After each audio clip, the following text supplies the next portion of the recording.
discípulos escucharon hablar a Jesús que tenían que perdonar, ellos dijeron: Señor, aumentanos la fe, aumentanos la fe. Así que la fe, hermano y hermana, es fructífera. ¿Y cuál es el fruto de la fe? Diga conmigo: el perdón. ¿Cuál es el fruto de la fe? Según la Biblia, el perdón es un fruto de la fe. Y cuando no hay perdón, es una evidencia de que no tengo fe. Cuando a ti te cuesta perdonar y perdonas, pero como que te remordece por dentro algo en tu alma, como que quisieras que le pasara algo a esa persona, que lo atropelle un tren, que lo coja el mío, que lo atropelle. Cuando tú le deseas mal algo, no lo quieres ver. Eso evidencia la falta de fe que hay en nuestro corazón. Así que durante el discurso de Jesús acerca del perdón, los apóstoles le pidieron que les aumentara la fe, porque ellos comprendían su falta de fe para perdonar como Él lo había enseñado. Así que es imposible perdonar si no tenemos fe. Si para poder perdonar tenemos fe, ¿cuándo no necesitamos fe?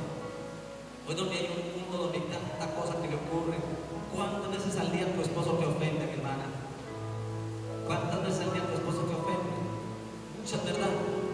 Y esas ofensas van dañando el corazón, lo van entorpeciendo y endureciendo.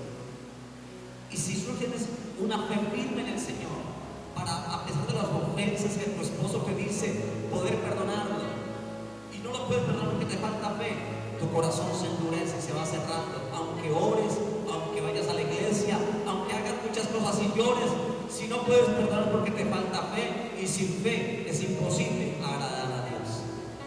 ¿Cuántas veces al día la esposa lo ofende a uno, hermano? Si uno no tuviera fe, uno le podría decir al Señor: Señor, o te lo llevas o te lo mando. Señor, ilumínala o elimínala.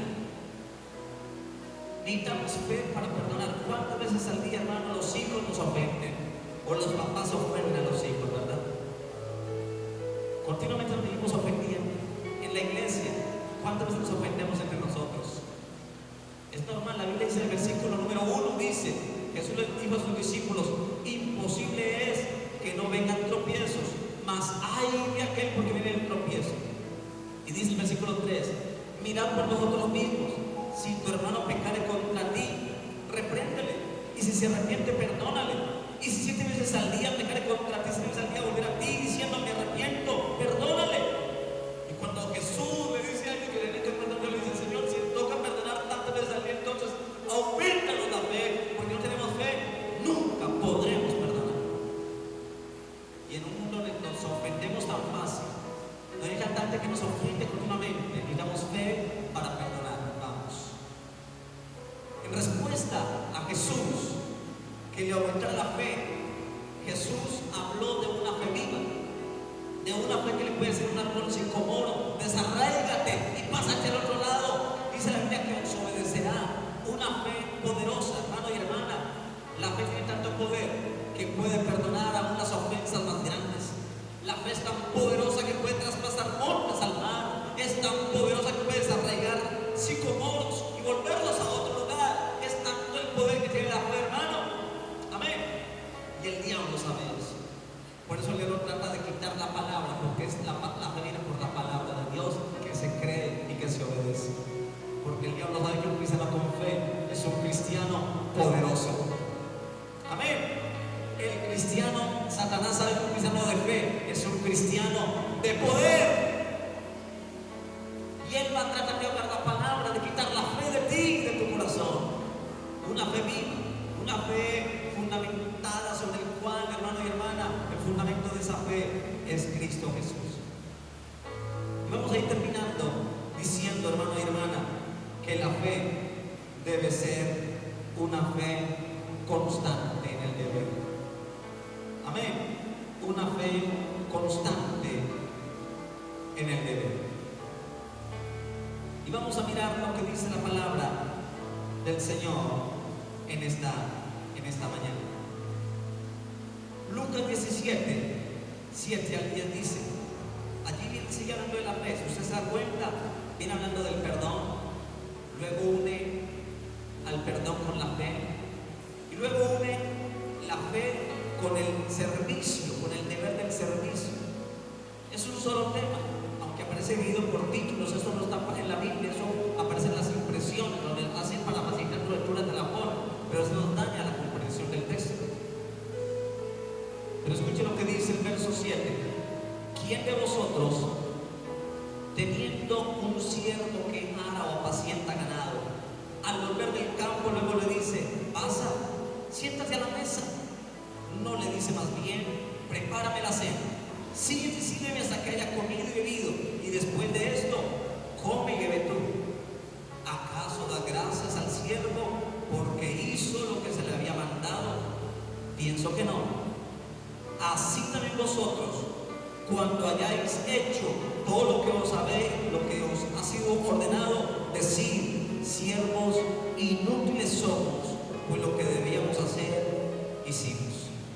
¿Qué está hablando la Biblia?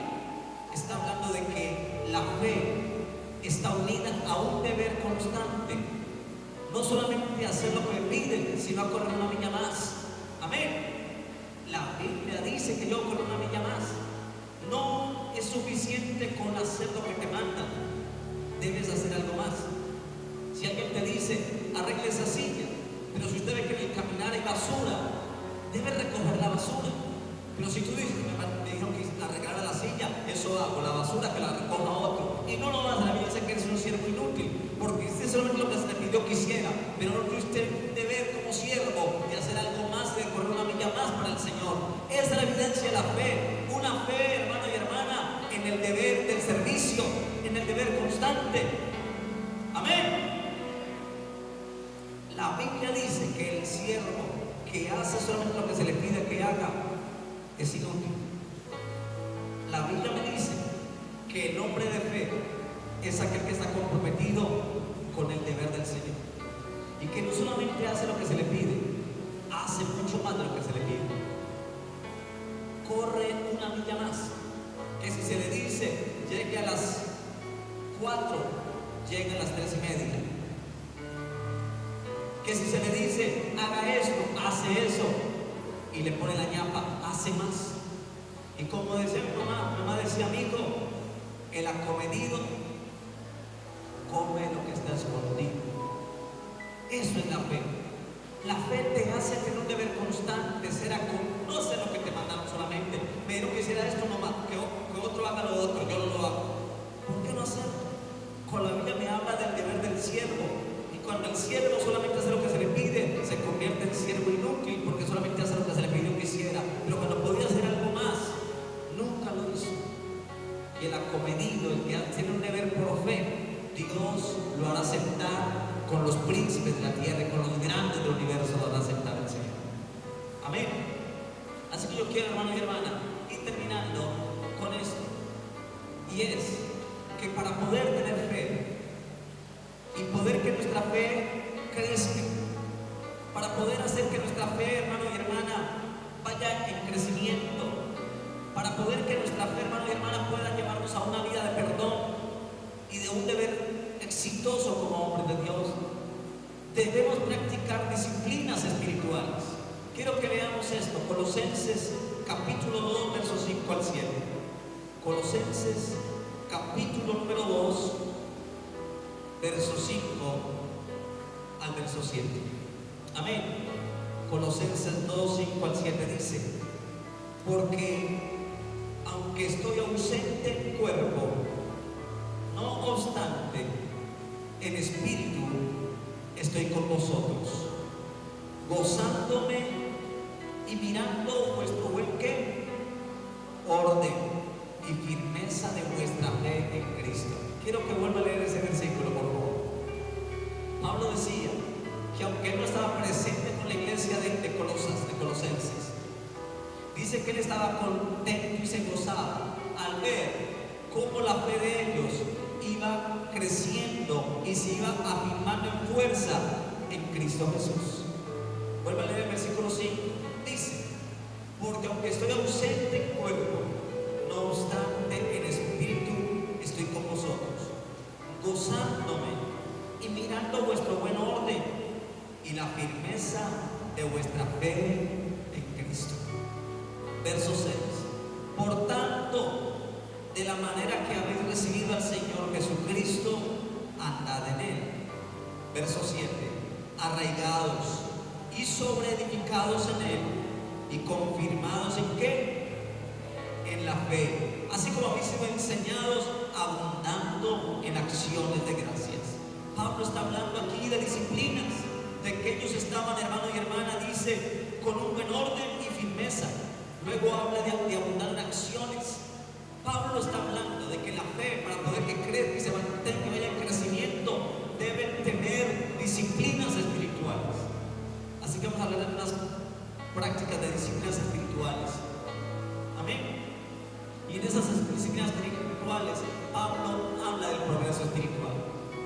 Y Pablo exhortó a que siguieran fieles a Dios con términos fuertes. Pablo le pide a la iglesia de Colosenses que sigan firmes en la fe del Señor, y utilizó unos términos tan fuertes como estas palabras. Miren, aparecen en el texto. Dice el versículo 6: arraigados, confirmados, enseñados, abundando. Algunos términos: firmeza.